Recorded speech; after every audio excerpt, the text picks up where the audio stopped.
Max Verstappen's home race ended on lap 2 exiting Zandvoort's final corner banking when his car clipped a 50-centimeter leftover wet strip from a pre-race shower and hit the wall. A crash that now threatens to be his final Dutch Grand Prix ever since the event reportedly holds no contract with Formula One beyond this 2026 edition. The stakes here are not hypothetical or future-facing, they are actively unfolding right now as the sport faces the very real possibility of losing its most iconic driver-circuit pairing without so much as a proper farewell. All because of a residual damp patch sitting just inside the dry line that turned a championship contender's homecoming into an immediate retirement. What makes this moment so heavy is not just the physical impact against the barrier, but the sudden, unceremonious nature of it, leaving fans and analysts alike staring at a void where a celebration should have been, wondering if they have already witnessed the last time the Orange Army will see their hero compete on this specific stretch of asphalt. But here is the tension that nobody has fully resolved yet, and it is not about whether the track was safe or whether Red Bull had a mechanical failure, because we know the answer to both of those questions already. The open loop hanging over this entire weekend is why the narrative surrounding this accident feels so disconnected from the actual regulatory response, creating a strange dissonance between what the title of this story suggests happened and what the stewards actually spent their time investigating during that hour-long red flag period.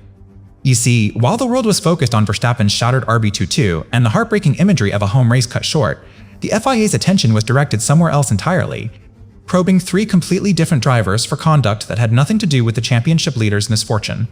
This creates a lingering question about how we process these moments in real time versus how they are officially adjudicated, because the investigations opened during the pause targeted Franco Colapinto, Arvid Lindblad, and Esteban Ocon for alleged yellow flag infringements committed in the aftermath of the crash, not the crash itself. So why does the cultural memory of this race feel like a scandal involving hidden footage or withheld evidence when the official record shows something far more mundane yet equally consequential? That gap between perception and procedure is exactly where the real story lives, and until we understand why the spotlight drifted so far from the central tragedy, we cannot fully grasp what this loss means for the 2026 season. It stopped cold. No warning given. Just silence. The sheer abruptness of that transition from title contention to spectator status forces us to confront the fragility of even the most dominant careers, especially when the variables involved are not engine penalties or strategic errors, but a 50-centimeter strip of moisture that existed only because of a pre-race shower. Verstappen managed the first contact with that wet patch, keeping the car stable through initial instinct and reflex, but lost the rear completely on the second encounter when he got back on throttle, believing the corner had dried enough to push. That split-second miscalculation, born from reasonable assumption rather than recklessness, is what transformed a potential podium fight into a career-defining absence, raising the uncomfortable reality that sometimes the things we stand to lose are taken not by rivals or regulations, but by the invisible remnants of weather that refuse to fully depart. The physics of that specific 50-centimeter strip tell a story far more detailed than the initial broadcast angle ever could, revealing that Verstappen's right rear tire made contact with the residual dampness at a point in the corner exit where lateral load was already peaking. He had successfully navigated the first brush with moisture earlier in the sequence, a testament to his car control, but the second application of throttle coincided perfectly with the rear axle crossing back over that same hidden boundary line. Grip vanished instantly. Rear tires spun up, control lost completely. The resulting impact against the barrier was heavy enough to end Red Bull's race immediately, yet the telemetry confirms this was entirely a product of track evolution rather than any mechanical deficiency in the RB22. No suspension failure occurred prior to contact. No hydraulic pressure drop registered on the data logs. The car was functioning exactly as designed until the moment the tarmac betrayed it, which makes the forensic analysis of this accident fundamentally different from the typical post-crash scrutiny we see after unexplained retirements. Where does that leave us regarding driver accountability versus circuit preparation? This question becomes critical when you consider that the wet strip was not a new hazard formed during the race, but a leftover artifact from a pre-race shower that had persisted despite drying efforts, sitting precisely where a driver would naturally position their car for maximum exit speed.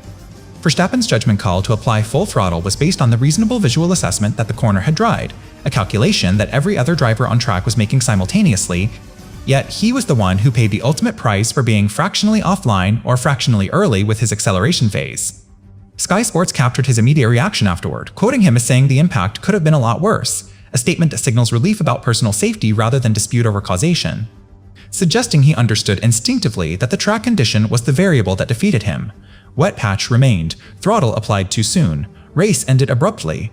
Those 3 facts form the immutable core of what happened, stripping away any speculation about team strategy or car development that might otherwise fill the void left by such an early retirement.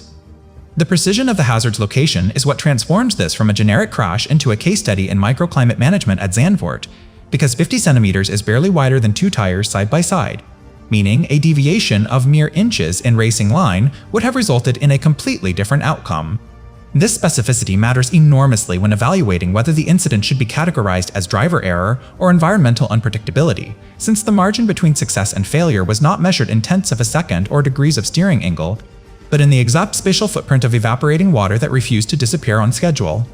We have established the physical mechanism of the crash and confirmed the absence of car failure, so let us briefly consolidate that understanding before examining how the rest of the field responded to the sudden vacuum left by the championship leader's departure.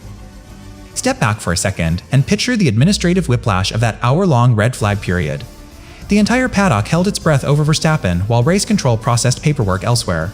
Stewards reviewed telemetry for Franco Colapinto, Arvid Lindblad, and Esteban Ocon during this exact same window. These drivers faced alleged yellow flag infringements committed in the chaos following the crash. Penalties were confirmed swiftly for two of the three investigated competitors. Colapinto and Lindblad received drive-through penalties that altered their restart strategies immediately. Ocon's case did not meet the threshold for punishment despite the initial probe. This regulatory action created a narrative split that most television viewers never actually saw. Cameras stayed fixed on the wreckage while stewards handled separate compliance matters quietly. No source connects these investigations into a single scandal involving Red Bull Racing. Any expectation of hidden footage revealing team wrongdoing is merely a framing device. Stewards focus strictly on sporting regulations regarding speed under caution flags. Data logs were reviewed thoroughly by officials during the stoppage. Marshall's reports were cross-referenced before any sanctions were issued. Sanctions arrived without delay despite the emotional weight of the accident.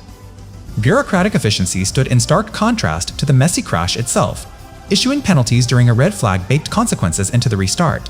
Midfield runners faced reshaped competition while headlines focused on Verstappen. We have covered the physical cause and the separate regulatory actions now.